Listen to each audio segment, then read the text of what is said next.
Now, this is part A of the Khoodeelaar television channel being broadcast on the internet under the Baby Angel Geronimo Editions banner.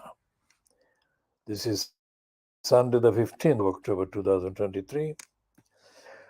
We are just about beginning to reorganize the broadcast after quite a long period of obstructions, delays, and diversions, technical hitches, etc., etc., etc. Now, one of the things that is featured in one of the recent items, byline to the Sunday Times columnist Camilla Long, says that an American Britain is racist is wrong. She says, in effect, that Britain is not as racist as the USA. That will be one of the things that I'll be exploring down below. And there is on Palestine, the English speaking world, if you like. In Australia, there have been demonstrations. They're called pro Palestinian rallies in Melbourne, Sydney, and Adelaide. And there doesn't seem to be any more updates about the British rallies yesterday, Saturday, the 14th of October 2023. And the main theme seems to be that Netanyahu and his so-called new friends in the unity coalition that he has confected are preparing to take over Gaza and commit mass murders and complete genocide that they've begun. There is nothing. Let's check again though.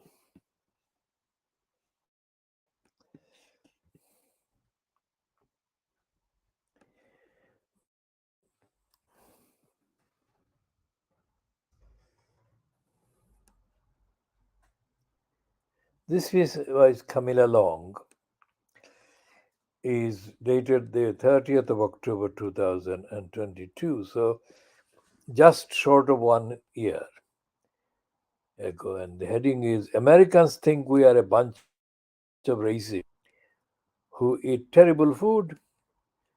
And then it says, pass them a mirror.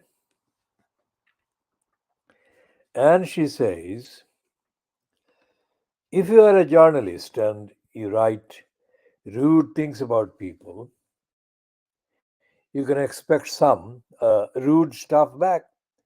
I have received angry letters from America, Russia, the Philippines, Australia. The sun never sets on people wanting to call me a cow. What I have noticed is that the response varies from country to country. If you are, say, a revered, aging British public intellectual, the first thing you call an uppity female journalist is a bitch. Richard Dawkins personally telephoned me to scream that I was a spiteful little bitch for an interview in which I ridiculed his nibbly little voice, deceitful, conniving, double crossing, he squealed. I laughed. Americans are different. Cross any one of them, and it's not bog misogyny or playground insults that are flung out, but an enormous tidal wave of raging class and race obsessed, downton Abbey themed inferiority complex. Why? Will Ferrell's Rap didn't hesitate to call me an extra on Downton Abbey with yellow teeth who spent the flight home from my interview with Farrell wiping crumpets off the corners of my mouth after I called his actor client a thin Ron Perlman. A thin Roll Perlman. What is this? 1920? He howled. Sorry, crumpets? On Thursday, I felt the same searching bafflement. What is this? When I watched a clip of the US based television host Trevor Noah. For people unfamiliar with Noah's verb or Uber, he is the one who isn't John Oliver. His basic position on everything is that poor people are oppressed. It's the rich white people that did it, but not the ones in his audience. If you are brown, you must have been abused by white people. Here is a cartoon. I have no idea if it is funny. For Noah, the arrival of Rishi Sunak was a dream, another opportunity to point out that Britain was an entitled racist backwater. We have, he gleefully noted, an actual king of Jamaica. Our response to Sunak has been the Indians are going to take over Great Britain. He called this a backlash. Never mind, he didn't have evidence. Never mind that if you sat him down and asked him what Sunak had done over the past year, he probably wouldn't have a clue. As with the Duchess of Sussex, he seemed determined to push a certain narrative. Now, how did she bring in the Duchess of Sussex in all this? That brown people are always victims, preying on poor, oppressed people in order to enrich oneself. I wouldn't have, I wouldn't, I wonder if that reminds me of anything. If there is, if there was any hostility in this country, it was a single stupid caller on a radio show and peripheral irritants in the Labour Party and on the left trying comically to discredit Sunak by saying he was too rich, code for foreign, or not a true Asian because he was a Tory, or when they got really desperate, upper caste. No one took any of this seriously because you simply cannot be taken seriously if you attack the Tories on equality but cannot say what a woman is. The only example of real high level racism came not from Britain but Noah's close friend Joe Biden, who couldn't pronounce Sunak's name properly. Rashid Sanook? Why do Americans do this? Noah may be South African, but it doesn't seem to dilute things. To him, to them, we are only ever extras from Downton Abbey. Snaggle-toothed, foul-breathed, moldy marsh dwellers, or failing that, bony-assed, animal-torturing, parbat aristocrats being handed crowds. I'll read that again. Snaggle-toothed, foul-breathed, moldy marsh dwellers, or failing that, bony-assed, animal-torturing, parbat aristocrats being handed crowns and or nursery slopes. One American food critic was recently to discover that we had moved beyond porridge and boiled mutton. I read his article, Brexit and the Land of the Porridge People, and thought, why are we taking this from the land of bacon wrapped pizza? Why are we repeatedly told by them that Britain is racist? One, as far as I'm aware, only one of our two countries has a Race problem that appalls people globally. Only one of our two countries has an ethnic minority population that arrived against its will, and it is not ours.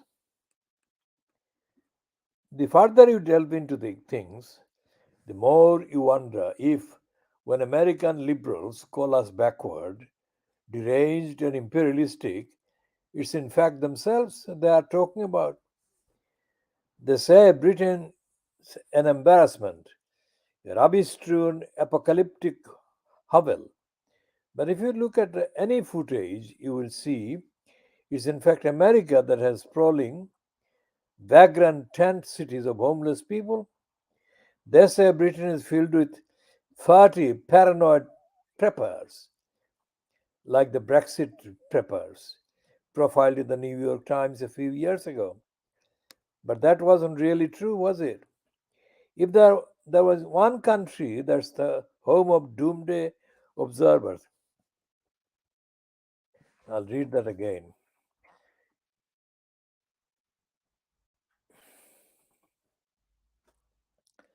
If there is one country that's the home of doomsday observers, it's America. Only there do people live in holes with their weapons and 50 gallons of petrol. If there is any country today that behaves like an imperial power, any country, as Noah puts it, that is not confronting its questionable history, is the country that for decades has carried out an extraordinary global program of aggression in order to subjugate local populations, all in the name of hilariously peacekeeping. And they call us the colonizers. It's possible, obviously, that television is not helping. If you are American, you might easily believe that we as a nation have spent the last 2 months weeping over the Queen. You might easily imagine that we all live in castles, or we are all Hugh Grant, or we are the drug dealing gangsters out of, say, Top Boy. After the Queen's death, a colleague received a stream of messages from American contacts asking if he was okay. But before flinging don't you have any duty? No, I'll read that again. But before flinging the insults, don't you have a duty to do some research? Many years ago, I went to cover the political conventions, and my editor said, don't call the Americans stupid and overweight. It's boring.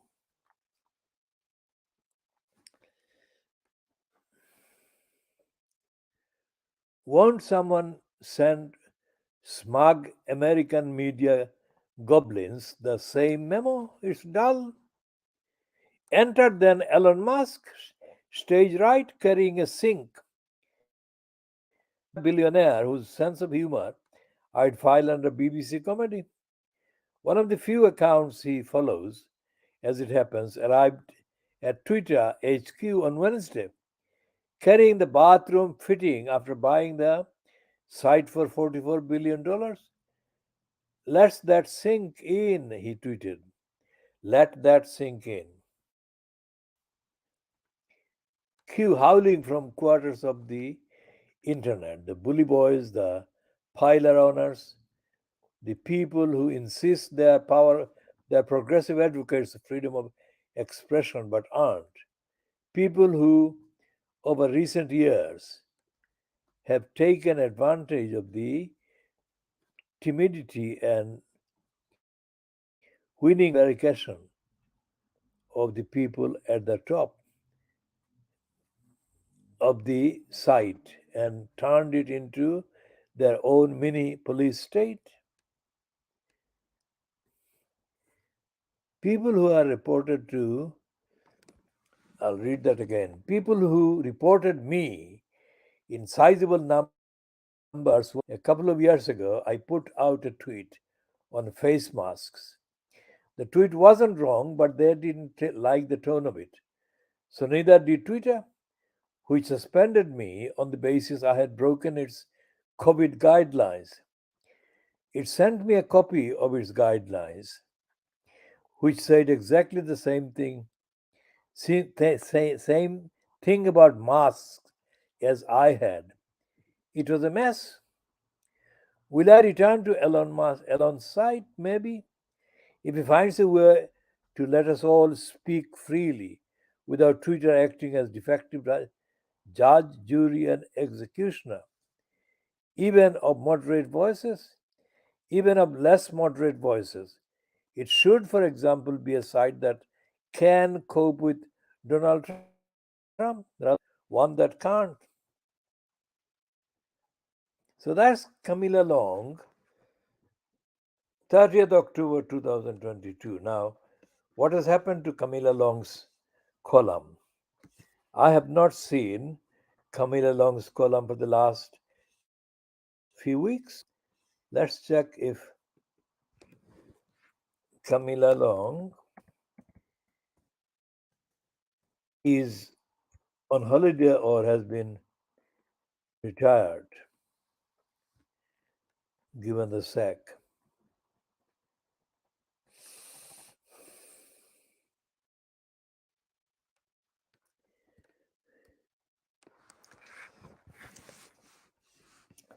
So instead of checking or searching on the Sunday Times site, let's check for her whereabouts on the Google.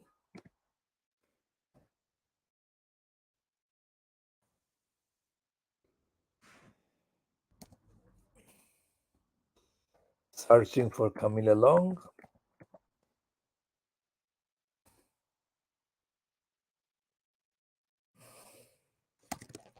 And Sunday Times, just to narrow the search.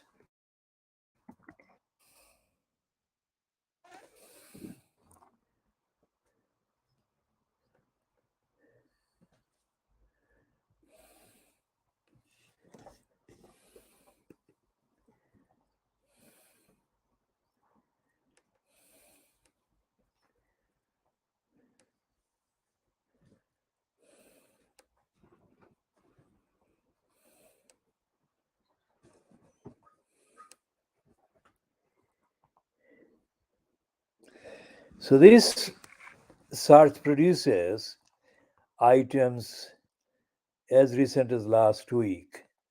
Nothing from today, nothing from less than a week.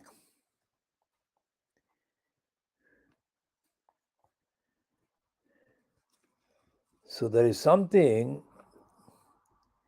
not quite topical about Camilla Long. She's either no longer on the Sunday Times or something else has happened, which I shall be kind of exploring, investigating about, and then update in due course. The latest one, of course, is a week ago, and it says, "Did Prince Harry inspire the Beckham's Netflix documentary?" That's a reasonable question.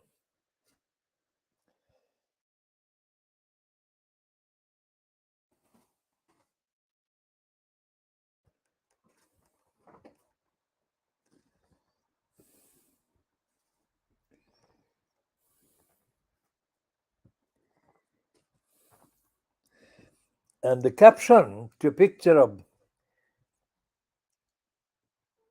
David Beckham with Victoria reads, "Own goal? David and Victoria Beckham revealed more about themselves than perhaps they planned."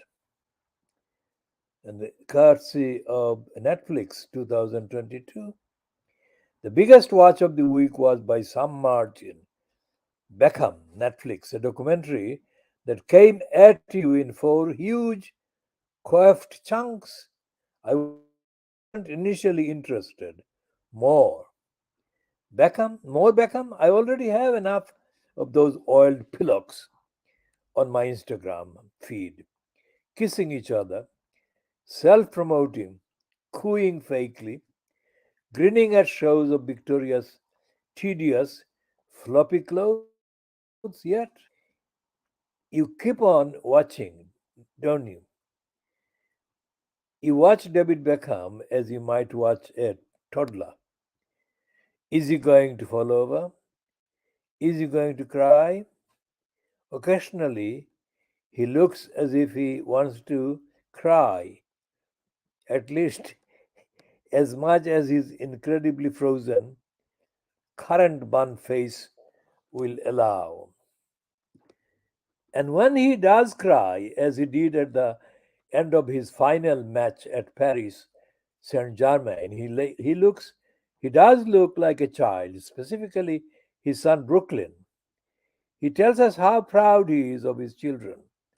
They're not little shits, he assures us, although perhaps he hasn't seen Brooklyn's book of photography. This wasn't, this was a typical anti documentary. There were no big revelations, no crunch moments, no wild confessions of adultery. Beckham's approach to such rumors is to treat them like everything else in his life as generalized jealousy and hatred, as in any hatred in which he can cast himself as the victim. It was classic streamer fare in the sense that he just let the whole thing wash over you like a spa experience rather than engaging with it meaningfully or learning anything. If there were an inspiration, though I would say it was Prince Harry, every scene was the same. Beckham in some fatally, the fretfully selected 9,000 pound old man cardigan, telling us, amid genuine or so it seemed, emotion, how everyone else had made his gorgeous life hell. Alex Ferguson, the fans, the people who had the audacity to get angry after he got a red card for kicking Diego Simeone up the bum at the 1998 World Cup. It was hours and hours of both of them just getting back at everyone who had marked them off amid Soho House interiors. Victoria, distractingly sporting the same daub of rose bronzer on the end of her nose as David, would tell us how she couldn't believe that at one point the crowd sang, Posh takes it up the arse. We did not know what to do, laugh. As for the fuss people made over their preposterous wedding, how cruel would people be? How cruel could people be? You just think, really? You were angry about that? Have you seen the amazing pictures, including one of her in a purple mini dress, draped like a fainting maiden over Debbie's arm? For people who are so hilarious, they're utterly without humor. Is it thickness? I'd always thought Victoria seemed quite clever. You don't build a multi million pound global brand like she has while being completely dense. Interview her for more than 2 minutes, though, and you will what a charmless, empty gobshite she actually is.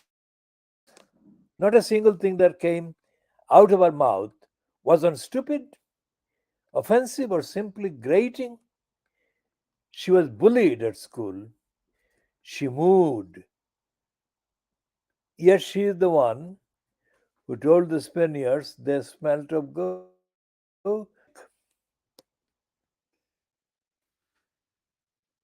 Did she really tell David that she was pregnant the night before he fatefully attacked Simeon? Dig into the details, and like many of the claims on the document, doesn't really add up. She told us later she hadn't seen David for 2 months. By the time she said she told him, that would mean Brooklyn was in the womb for 11 months, like Richard the Third. Why make stuff up like that though? Not for the first time, I thought. I just don't understand these people. It's a pity because David's rebettingly unhappy. At 47, he's little more than a luxury goods s- what? Simulacrum. Trapped not in a relationship but a codependency, and so damaged by that and his life that all he has to hang on to is an aesthetic. I watched as he explained how he obsessively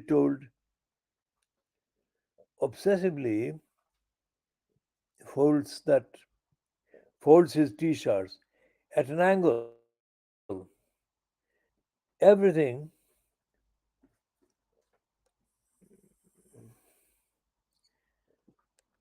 now we'll read the rest in a second. Everything has got to be kind of perfect, he said. It's tiring, he sighed. Around every single candle in the house, clipping the wicks. I clean the glass. My pet hates smoke around the inside of a candle. I could take 10 documentaries on his OCD alone. He was filmed in a tent at the bottom of the garden in the Cotswolds. He will spend up to 10 hours a day here, he said, just grilling, as if to prove the point. He solemnly he solemnly bisected a single mushroom and placed it ceremoniously. Now I'll read that again. As if to prove the point, he solemnly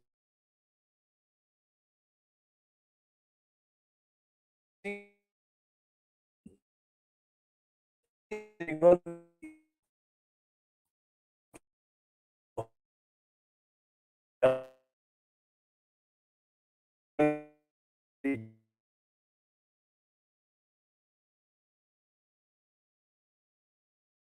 Bobbies, he said,